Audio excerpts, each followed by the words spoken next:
Today on the Daniel Baldwin Show, viewer mail and robots.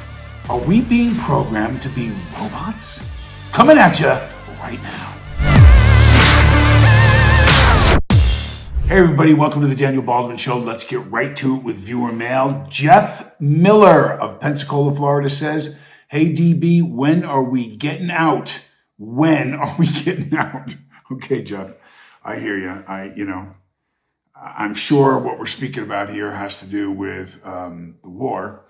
I think the choice is really with Iran, Jeff. I got to tell you that the president and the negotiation teams and Rubio and everybody and his brother have made it very clear. The ceasefire ends, I believe, tomorrow, Tuesday. I'm taping the show on Monday. I think if they don't comply and strike a deal with this particular president, unlike several presidents in the past, the bombs, his words were something like, bombs are going to go off. And I believe that's exactly what's going to happen. We know, based on evidence that has come in now, what past leaders in this country have allowed to happen. While they said they had a deal, they sent them money, they sent them uranium. This is Barack, this is Joe Biden, this is Hillary. This is, a long-running policy of making it look like we're tough against Iran and nuclear development. But the way these people acted, you'd think they were going to launch a bomb themselves against Israel. It's just a matter of time if we don't do something really dramatic like we're doing now, Jeff. But the end is in the hands of Iran. If they want this to stop before the president orders all their electric and power plants to be destroyed, and then it's going to be, it's going to be awful. How long it's going to take them to build back what they've already lost will be decades, plural. I mean, it'll take a couple of decades to build everything back up. If he knocks out all of their infrastructure for the power plants and electrical power around the country. And that honestly, as crazy as that sounds, we're not doing that with tanks and soldiers on the ground. We're going to do that from the air. We'll do it in a single day, and no one will have juice over there. Hot, cold, it won't matter. It won't matter. And I don't want that for the people of Iran. It's a very small number of people. Let me just switch this, Jeff. What would it take for the millions and millions of people of Iran to overthrow the government? Really, honestly, I'm putting it out there because they should really think about it. Or some way to pressure, get control of the military, do whatever they have to do, but get these people out of there. They're making these terrible decisions for them. Really, you look at the young people in the streets that are crying and screaming, thank God for Trump, thank God for America, please free us. They're screaming. That's the voice of the future there. So do some kind of coup inside there and get these idiots out. Do that so we don't have to bomb the hell out of the country because you allow 2% to speak for 98%. And the 2% speaking for you isn't speaking what you want to be saying. So I think, Jeff, it could end this week. My sense is that it's not going to. It's going to take another round now of us flexing our muscle on Iran and letting them know who's the boss. So here it comes. But that's really the way I'm leaning. I think it's going to go that way. I don't think they're smart enough to end this right now, and they need to see more. Okay, we've knocked out almost their whole Navy. So I don't know what more they need to see, but here it comes if they don't. Today's subject, because I'm going through this in my life with my wife and having a 2-year-old son, it's interesting. We have my 2 daughters that I came to our relationship with, and my wife has, thoroughly been the voice of reason for them. I'm a little more old school, and she's 30 years younger than me, my wife. She probably needs to get her eyesight checked, but she's 30 years younger than me. And Deasia is the one that really the kids understand her. She understands the kids better. I struggle with what the hell is going on. Why can't they do X, Y, and Z? I'm much more militant and simple-minded the way my father was. He was very much a Marine Corps. Now do it come back when you're done. I don't want to talk about it. And there was no negotiation. Life isn't like that anymore, so it's hard to reel it in and understand it. And she is that great buffer that comes to me and kind of keeps the peace. She's the peace marshal. I bring that up because there's the system that my two daughters went through. One is on her way to college. The other is on her way, just finishing her sophomore year of high school. And then there's our 2-year-old. And so as we talk, my wife and I, about what we want for my 2-year-old, a lot of today's show has come up. Let me just read to you, and it's about what we want to do to educate. Are we being programmed? Have we been programmed? Have we been being programmed to be a certain way through our education system since I was a child and well before? Many critics, educators, and researchers argue that the modern public school system is designed at large part to foster compliance, obedience, and conformity rather than critical thinking. The system is often described as a factory model that trains students to sit still, follow rigid schedules, and obey authority, preparing them for bureaucratic and routine jobs rather than creative problem solving. So I know that with my son, I've said to my wife, I don't know why, even in a preschool situation, how my son would sit still. He's so on the needle, is he hyperactive? I wouldn't say hyperactive. He can sit and watch a film or sit and, watch a show. He doesn't get as much of that. He can sit and listen to a book. But 80%, 70% of the time, he wants to be on the move. He wants to be doing it. He's a boy. He's a 2-year-old, almost 3-year-old, aggressive, outgoing boy. He wants to rock climb. He wants to throw, dirt bombs at a tree. And, he just wants to move. A rock climbing would be perfect for my son. Challenging, physically demanding, and he gets to move. He gets to do it. I've been looking a lot more at what that does developmentally to a boy, especially a boy, because he is a boy, and other systems around the world, and comparing them in the long-term success based on what you do that first 5 years. So in our education system, Horace Mann is generally credited with inventing the modern American public school system in the 1830s, 1840s by championing common schools. He aimed to provide free tax-funded education to children of all social classes, to foster democracy, improve literacy, and create skilled workers for the industrial era. That sounds awful corporate, doesn't it? Studies will show you that a boy does better letting him be on the move and letting him be physical, letting him be outside.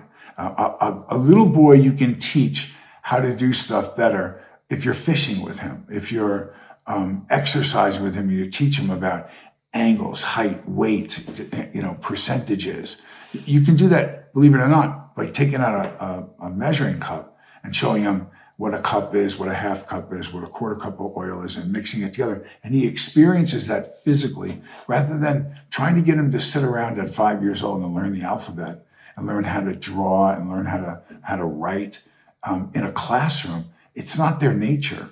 It's not their nature to do that. You'd be better off having them take rocks and form them into numbers. 5 rocks in a row, making a 1, make a dot and make a 2. Stuff that's physical for boys. It's proven that these are way, way better techniques. Let me go into and tell you what I've been able to find out. Northern European Nordic countries, Norway, Sweden, Finland, Denmark, and Iceland, prioritize a social I had struggled with this word. It was pedagogy.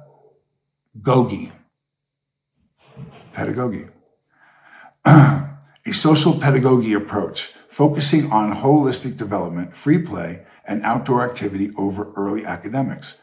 Formal education begins at age 6 or 7 with high-quality, heavily subsidized universal daycare, emphasizing social skills, equality, and independence from a young age. So, they don't even start to teach them formally until they're 6 or 7. That's years past when we do it. They're doing it already for sure in kindergarten. They're going into letters, into numbers. They're going into arithmetic in first grade. This is past second grade. Like more like they wait till our third grade. Because the other things that will come to them naturally by teaching them and letting them be creative and just, it's more letting them do things, giving them access to physical things to do and letting them to discover things themselves. I have to tell you, in my watching my daughters, one wanted to be running around and being busy. The other one was a lot more quiet. Neither one of them were unsuccessful at school. But comparing them to my son, he is way more physical. He is like, I thought my oldest daughter was pretty heavy on the move, but nothing like this. And I have another son who's much older, and he had some educational challenges. He's under the spectrum of autism. And so a lot of that was educating ourselves about his mother and myself, about what his special needs were going to we needed to know, and how we would introduce those, which are completely different than the average child, the average boy. So, I've had some challenges myself in learning what was best. But as I get prepared at 65 years old, and my son becomes 3 in June, to take this path now, I realize I don't think we're doing it right here. I think that this system that I explained to you was more of a social compliance thing. I believe that the system, if you will, wants you to fall in a row, pay a certain amount of taxes, obey the laws, sit behind your desk, provide whatever services you're going to, die, and then your kids will do the same. So I do believe that quite a bit of it is programming. I do believe that it was set up for the labor force to work and comply with that few number of people that really own those big businesses. Listen, the fact of the matter is there are kids that are going to go to college, and there are kids that are going to work, and they're probably not cut out to go to college. And that's okay. You can be very successful either way. The question is, are we teaching them to be something outside of what they could possibly be on their own? And that disturbs me. If this was a plan to make them into, as I opened up with robots, where they just live their life and do this and do that, there's algorithms. I remember we were talking about building a resort down in El Salvador, and the guy that I was talking to was partially responsible for the build out of parts of Disney World. And he said to me, and again, 3.2, the number is 3.2. And I said, what does that mean? He said, the average Disney family stay is 3.2 days. So if you can get them to at least the average or beyond, let's say for 4 or 4.5 or 5 days, that's a huge win, because the average is 3.2.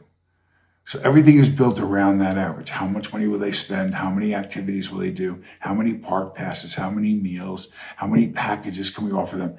That at an average of 3.2 spit out this pre-computed number that's desired. $2,628 per 3.2. They got to have that.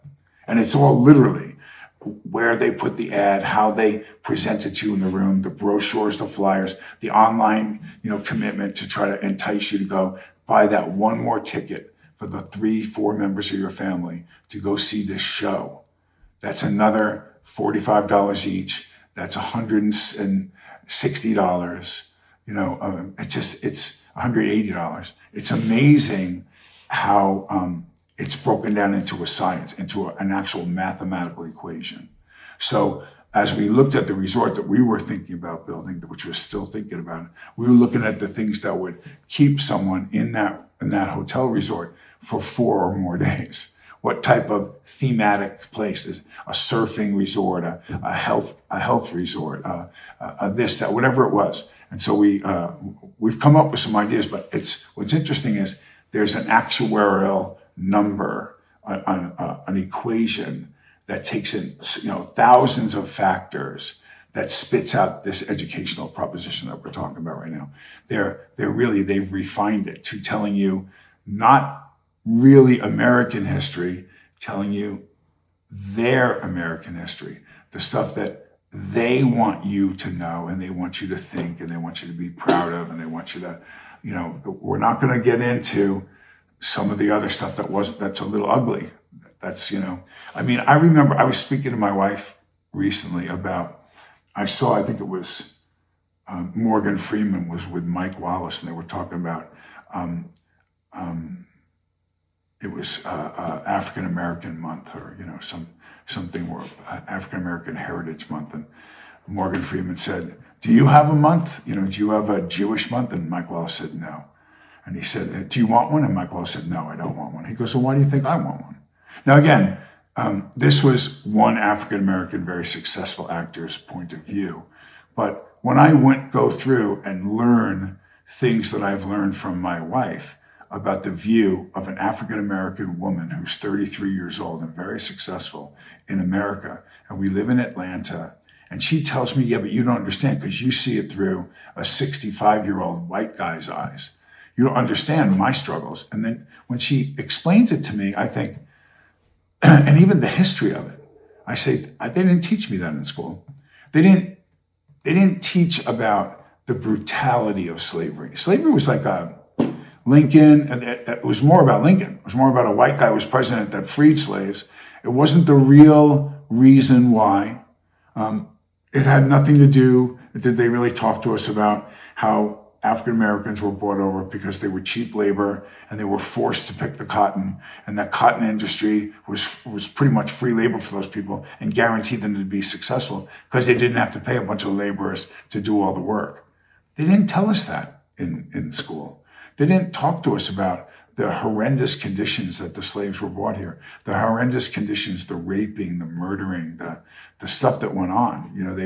I don't remember any of that in the history books. So what I'm trying to say is even in the history, even in the facts about the country, we were misled or things were left out or it was all kind of made to look kind of cookie cutter for you to sit there and go, yay, my ancestors came over from Great Britain and Ireland and they settled this country and those terrible Indians came and, they didn't want to really help or be cooperative. So they had to be slaughtered because they were trying to kill us and they were savages. But well, that wasn't true either. We all kind of ate that one. We've been eating a lot of stuff because it's part of that robotic theme and theory that I'm telling you about.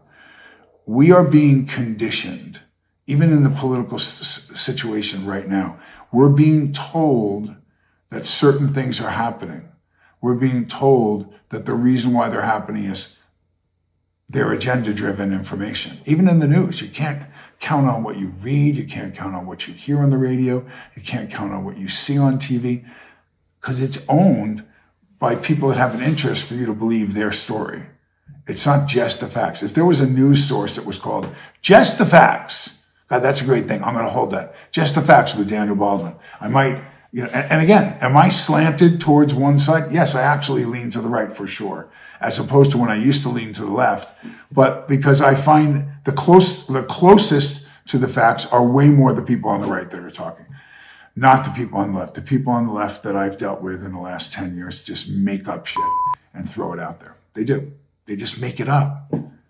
It's awful. The same guys that are senators and congressmen and have been in there for a long time. That I sat there listening to them speak early in their careers in the late 80s and 90s. Some of these are dinosaurs. They've been there, since that long, and they're still there. Chuck Schumer and Schiff, Pelosi, Warren, the heads of the class. Hakeem Jeffries. I don't even know what he's talking about anymore. And Cory Booker, who I've sat with, met in his office, and I love Cory. I think he's a great person. I don't know how much of it's agenda driven for Cory, or is it the stuff he's being fed and told to say, or does he really believe it? Does he really believe a lot of stuff he says, particularly about the president? They just bash this guy because he's changing it. He's going to change it. And you know what? there was a piece that was out. I'll see if I can find it, but it talked about Lincoln and what Lincoln was about to do, about finances and government spending and printing of money. And they assassinated him 2 days after he passed some bill. McKinley murdered. He also was changing the way the American government was going to spend their money. And it just goes, John Kennedy, he ordered that there was not going to be a central bank anymore. And then they killed him, and Lyndon Johnson immediately reversed that decision because Lyndon Johnson was suspected of high treason, and he was in on the Kennedy assassination, all of it. I've read a lot of things about what they've accused Johnson of. Ironically, Afghanistan, Iraq, and now Iran, none of them subscribe to the central bank, the World Bank. They all do now, and that's coming in Iran. So Venezuela, there's a theme going on here of people that are not willing to play ball. And I believe that the bigger play here for this administration has been, well, let's control and cut off the big superpowers around us, particularly China and then Russia, by controlling what goes on with a vast majority of the oil. We produce more oil than Iran. Venezuela has more oil, not anymore. So I think that there's a bigger play going on about what the president is doing, but certainly it has to do with money too, and the World Bank. And that's what makes me worried that if he goes for a token-based system, they'll kill him too. They'll try to again. They've tried twice. God knows how many times. We don't have that kind of intel. Even I, who has some friends, some pretty influential friends that privately tell me things that are going on. I don't know how many attempts have been squashed. I know of two for sure. One, of course, he was actually physically hit by a bullet. But yeah, I think that of the various predictions, there will be a definite attempt when he goes to tokenize. I think I don't know if there'll be a shared dollar. I'm not sure if there'll be a shared dollar or not. But when I say that, I mean a token and dollar still used. But we're going to come off that dollar for sure. We're going to go to some kind of a sponsored token. And when we go to that sponsored token, before all of those people that make and steal billions and billions of dollars allow that to happen, history suggests that they would try to kill that president or that leader because they've done it so many times before in this country. And this is a country that you can get away with that. You can get away with that in this country. So I pray to God that God keeps this man safe and that we get it to the finish line and elect another Republican president, either J.D. Vance or Marco Rubio, to succeed him so we can keep moving in the right direction and clean it all up. But it all starts with the seed corn, with the children. And the system that we're raising them in right now, I don't think it's very good. I think they try, but I don't think it's very good. Interesting enough, I had a conversation with a friend of mine. I remember when the NBA amazing basketball player David Robinson opened up a school in San Antonio, and he put millions of his own dollars up because he and I both had a conversation when he was doing it. And I said, if I was to look at court, look at the court system, African-American men in this country are sentenced, and women, are sentenced much harder than whites for the same exact crimes because society looks at them. If they've done a side-by-side study of the same, socioeconomics. The white kid was from, a poor family. The black kid was from a poor family. They both committed armed robbery, and this guy gets, 35 years, and the white guy gets 10. I mean, it's that crazy, and it goes on and on and on. I'm not going to get into a black versus white. I really looked at it And because my wife is African American, I looked at, and would listen more to the things that she would tell me, that she would say, I don't think the average white judge, an average black judge realized, and I started listening to the facts and the numbers and the studies. And then she would say something to me and I'd be quiet about it. But then I would go and I'd look it up and I'd research it more and I'd be like, wow, that's crazy. Like here's one, that African-American women that are bearing children do not get the same type of health care in the same facility just because they're a black woman. And I went, oh, come on, baby, you can't, it's actually true. They perceive that the African-American woman is stronger and can take it more, and they don't take her as seriously when she complains about stuff. And therefore they have much higher numbers as far as stillborns, the actual mother dying for whatever complications or whatever. And I thought, that's awful. That's awful. I would like to maybe one day with my wife do something about that and maybe get a bill passed or do something that would help that. Because that's just a terrible, it should never happen. That's a crime. It's a healthcare crime, I would call it. The other thing is that I want to go back to David Robinson, was I said, if you really focused on inner city, even if it wasn't African-American, I think it has a lot to do with, that's part of it. And that also the economics of it, the socioeconomics of it. They're just not taken as seriously and given the equal chance as white suburban schools. They're not. So how do we even the playing field? How do we get the message to somebody who has less money or is of color, and we say, I believe in you. It starts right there. I believe in you.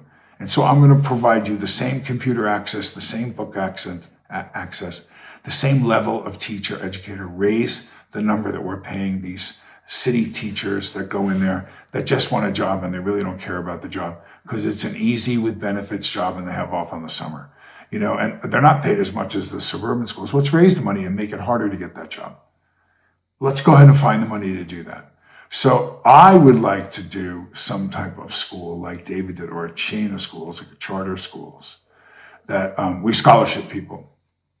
So we look at early scores that they have,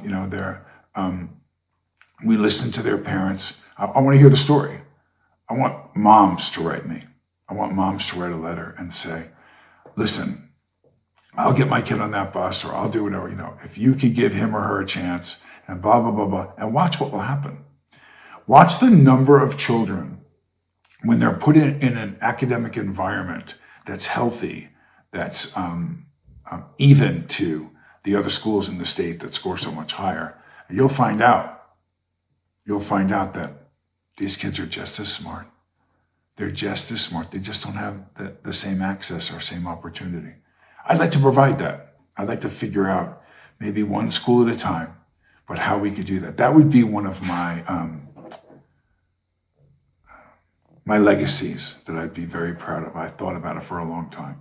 I just got to go make a bunch of dough so I can see that happen. I really want to do that really bad. So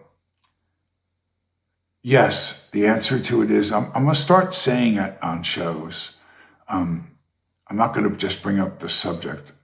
I'm going to look you right in the eye and say, yes, the system is rigged to make you compliant, to make our children, whether you believe it or not, it's just get them to adhere to the system, not for their own benefit. Now, there are some that escape that attain higher than the average, but on average, this is just a show to watch your kids and brainwash them.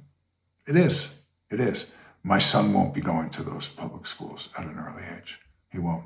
If I have to stay home and educate him myself, and there's a lot of programs. I have a good friend in Montana that told me about the Valor program. I'm looking at that one now, and a few others. I always go back to when I would send my wife examples, and now she's a fan of Tim Tebow, that his mom said, no, I'll teach the kids here at home. And the district that Tim lived in, they had to allow him to play on the football team and sports at that school. But he didn't go to that school. He stayed home, and his mom educated him. And I think I'm going to do the same. It might be a combination of a computer, a program, but those programs are like 2.5 hours in a day. We send our kids to school for like 8 hours plus a bus ride each way. I mean, it's amazing how much time they waste just running around, walking in lines, sitting in cafeteria in a certain way, feeding them awful food, non-nutritious slop that's bad for them too, all program oriented. Let's program them to be diabetics. Let's program them to get sick. Let's program them to eat processed, disgusting food, da-da-da-da-da-da. So besides maybe some of the musical stuff and the athletics they allow them to do, the academic situation is pretty weak. So yes, I believe that we're in a system that makes compliance. It doesn't make leaders. It doesn't make free thinkers. And if left to me, I would switch the way we do it around other programs like they do in Northern European countries, like Finland or Sweden, those countries, for sure, Denmark. That's the way I would do it. So robots, be careful. They're all around you. Lord God, thank you for protecting us, Lord. I love you so much. I praise you, and I accept you as my King. Please continue to guide us and show us the right ways, Lord. You know, I say very often, act as if Jesus Christ is standing right next to you right now, because he is. He's right next to me right now, guiding me on this show, guiding the words that come out of my mouth. There is no script on my show. None. I read some stuff and I talk about it in the words that I know God wants me, because they're true to say. Just be truthful. So Lord, I appreciate you and I thank you for allowing me the time to talk to my friends that listen. In your name we pray for our soldiers, for our country, for all the people of the world. Peace be with you. Amen. So, you know, when I pray at the end, it makes me feel so much calmer. Sometimes I come out of the show, this was a mellower discussion show. I didn't start screaming about politicians that are just awful people and blah, blah, blah. But I'll come back to that, I'm sure. I'm a sinner, I'm weak. But I feel so blessed today. My wife and I are getting the house all packed up. We're getting ready to move. We don't even know where we're going yet, but we're going to Texas, baby. Come on! Going to Texas. It's exciting. I love my wife. When I watch her being so happy about looking at houses, and she gets, into creating the spaces that we're going to have, and I just love to watch her smile. She's such a good person. Love you, baby. So that's today's show. I will be back on Thursday to talk to you more about what's going on in the world. So send me your emails. Send me your questions, man. I love when you send me your questions. Oh, and listen, if you could like the show, if you could subscribe to the show, if you could share the show, I can't tell you how valuable that is to us. Because the more numbers of people that watch the show and the more people that get to hear that, there's another opinion in the Baldwin family. It's not all that stuff that you get to hear from Alec and Billy, and I love them, but and Stephen, I don't know what he's doing anymore. I'm not sure what he believes politically, but you know what I believe. There's no question about what I believe. So it does make us very different. It has been stressful in our relationship. Not so much for me, but I guess I find a lot more of people that lean to the left have hatred for people on the right. I don't hate anybody. I don't hate them. There's a few politicians that I know when I watch them speak that not only do I know they're lying, I know it's not just information they got and they're not sure. I know they're lying and they know they're lying. That's misleading people. I have a deep dislike for that. I really do. And therefore a deep dislike for them, because I believe that they're driven around motives that should have nothing to do with serving Americans and serving our people. So look out, Texas. Look out, man. I've wondered what I can do, and so I'll leave you on this note. I helped my sister Jane and my brother Billy raise money for breast cancer in my mother's name on Long Island. We've got an event coming up soon, a pickleball event. I have to play pickleball against my brother Billy. I'm dreading playing pickleball. I'm older now. I'm heavier. I got to drop 10 pounds just to whip Billy's ass, but I'll be looking to take him down. But what can I do? What can you do in your lifetime? And I wonder, I felt in the years I lived in Texas, I felt so at home there. New York is kind of off the radar for me right now. Mandami and what they're allowing to go on in that city, and that's just a shit show now. They got what they deserve, though. They elected this guy, and he's not going to do any of the things he said he was going to do. So good luck. But I got to go someplace where there's like-minded influences on me and my family, and where I think I can make some change or help change occur. So I've wondered, and I've actually spoken to a few people about, is there a political future for me in Texas? And the answer, I would have said no, even just 2 years ago. I'm not sure anymore. I might listen to what there was in Oregon when I lived there. I was approached quietly by a group of people that wondered if I wanted to run for mayor. I had too much going on in my life right now to do that. But I'm with a partner that it doesn't matter that we don't always agree on issues around the world. She's my wife and supports me number one in all, as I do her. So she'd be behind it. I've talked to her about it. I'm really thinking about it. I'm wondering whether or not that's the answer about how you can make, or maybe I'll just, lobby and raise money for things. I don't know, but I think exciting things are going to happen in Texas. I do. So I'm really looking forward to going back to Texas with my wife and my son and my kids. So God bless you. Thank you for watching the show, and we'll talk soon. Peace.